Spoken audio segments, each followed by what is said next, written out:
Well, howdy, folks. We celebrate today the feast of St. Mark the Evangelist, the writer of the Gospel. I love the story of Mark. Instead of looking at the Gospel so much, we may allude to it just briefly.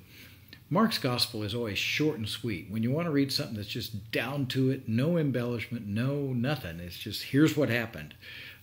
Here's just the facts. Read Mark's Gospel.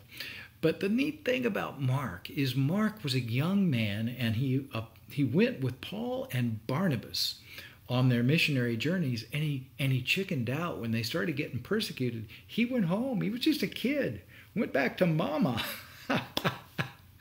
So Mark deserted them. And when it came time to think about, well, we're going to go back and visit the churches where we've gone and evangelized, Barnabas says, let's bring Mark. Paul says, I don't want Mark to come with me. He chickened out. He deserted us. He left us.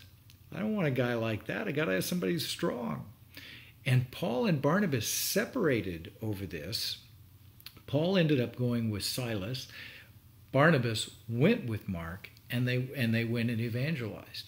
But the cool thing is that Mark ends up writing the earliest gospel that we know of, and a very powerful gospel.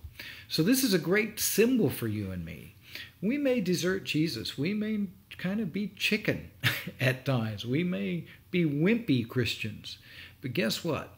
We can repent, and a guy like Barnabas can take us under their wing and disciple us, and we can get strong. And that's what happened with Mark. He went on to become strong. He went on to write the great gospel of Mark, and and it became a basis for all the other synoptic gospels.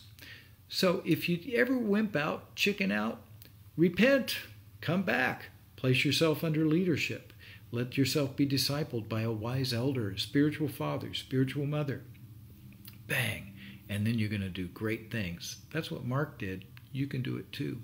I love you guys. All things are possible with God.